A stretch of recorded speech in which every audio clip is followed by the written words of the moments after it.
Hello friends, কেনে আছে বাৰু বহুদিন ভিডিও দিব পৰা নাই জানিছো আপোনালোকে হয়তো ৰখি আছে কিন্তু কি কম যেটো চেনেলৰ মেইন হিৰো মানে মোৰ বেটা আয়ান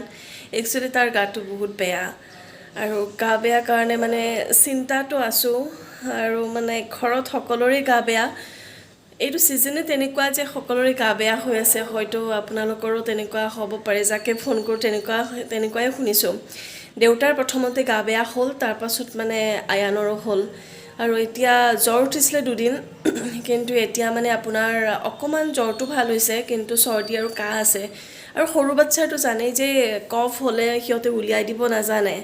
আৰু সেই কাৰণে মানে অকমান চিন্তা লাগে যে কেনেকে কি কৰিম আৰু আপোনালোকে হয়তো মোৰ ভইচটো শুনিও গম পাইছে যে মোৰো গাটো মানে খুব এটা ভাল নহয় চৰ্দি হৈ মানে জ্বৰ হৈছিল এদিন আৰু এতিয়া বাৰু জ্বৰ নাই কিন্তু মানে যেন কফ আছে আৰু হেনেকুৱা টাইপৰ এটা ফিল হৈ থাকে তথাপিও বাৰু তাৰ হিচাপত মই যথেষ্টখিনি ভালে আছো আপোনালোকেও জনাবচোন আপোনালোকৰ গা কুশলে আছেনে এতিয়া মই আছো পাকঘৰত আৰু বেটাক একচুয়ালি মই পাকঘৰতে খুৱাই থৈ দিছো এয়া দেখিছে আপোনালোকে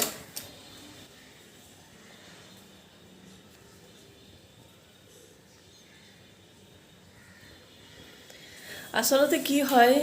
বাহিৰত আমি যেহেতু মানুহ আমি তিনিটাই মানে তাৰ হৈতে চাৰিজন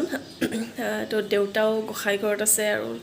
মোৰ হাজবেণ্ডো বাথৰুমত আছে সো মানে ইয়াক চাবলৈকে কোনো নাই যেহেতু ওচৰত ভয় লাগে বিছনাৰ পৰা পৰি যাব বুলি সেই কাৰণে মানে তাক মানে মোৰ ওচৰতে আনি এনেকে খুৱাই থৈ দিছো সো ফ্ৰেন্ডস তাৰ কাহ হৈ আছে যিহেতু মই মানে তাক বৰ্তমান কি খুৱাই আছো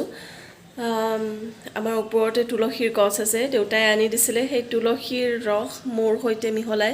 তেনেকে খুৱাই আছো আৰু লগতে আপোনাৰ যোৱাবাৰ মানে কাহ হওঁতে হোমিওত কাম নিদিলে আৰু সেই কাৰণে ডক্টৰী ঔষধে খুৱাইছিল লিভলিন নামৰ এটা সিৰাপ সেই সিৰাপটো খুৱাই আছো যোৱাবাৰ ভাল পাইছিলে এইটোত কিন্তু এতিয়ালৈকে বাৰু দুদিন খোৱালো কিন্তু এতিয়ালৈকে খুব এটা মানে ভাল হৈ যোৱা নাই সেই কাৰণে ভাবিছো আকৌ মানে ডক্টৰক দেখাই লও বুলি এটা চিন্তাও কৰো মাজে মাজে হোমিওপেথিকত দেখাও নে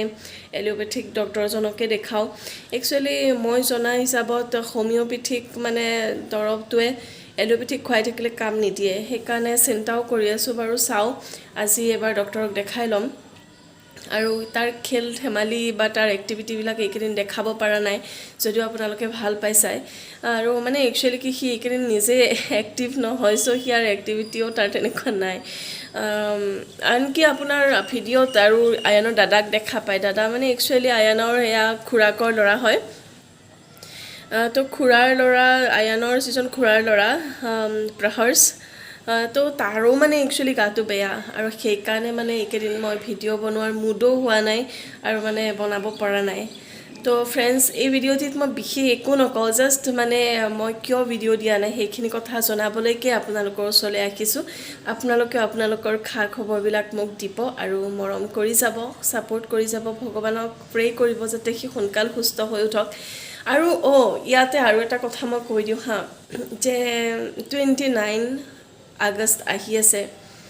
মানে আপোনাৰ অহা দেওবাৰ তো অহা দেওবাৰ একচুয়ালি আয়ানৰ বাৰ্থডে হয় বাৰ্থডেটো বহুত বেছি ডাঙৰকৈ পাতিব নোৱাৰিম কাৰণ আমি গুৱাহাটীতে আছো আৰু আপুনিটো জানে যে কাৰফিউ বা তেনেকুৱা লাগি আছে সো মানে তো বেলেগ নকৰিলেও এনে আৰু ঘৰতে নিজৰ মানুহখিনিৰ মাজতে থুলমুলকৈ বাৰ্থডেটো পালন কৰিব লাগিব কিন্তু ভগৱানক প্ৰে কৰিছো যে বাৰ্থডেলৈকে এটলিষ্ট সি যাতে সুস্থ হৈ উঠে আপোনালোকে ভগৱানক প্ৰাৰ্থনা কৰিবচোন যাতে সি অন্তত ভালকে সুস্থ হৈ উঠে কাৰণ সি বহুত কষ্ট পাই আছে আৰু কষ্ট পাই থাকিলে বহুত দুখ লাগে আপোনালোকেও নিশ্চয় জানে তেন্তে বন্ধু বান্ধৱীসকল নতুন ভিডিঅ'লৈ আহিম যেতিয়া সি সুস্থ হয় আৰু যদি পাৰো তেতিয়া হলে বাৰ্থডেৰ সৰু এটা ভ্লগ মই এনে ভ্লগ মানে বনাব তেনেকে নাজানো একচুয়ালি আৰু নবনাও নাজানো কিয় মোৰ বনাব পৰা নাই আৰু বনাব খুজাও নাই বাৰু সো চাও বাৰ্থডেত যদি পাৰো তেতিয়া হলে অকমান শুট কৰি আপোনালোকক দেখাম তেতিয়ালৈকে অপেক্ষা কৰক বাই বাই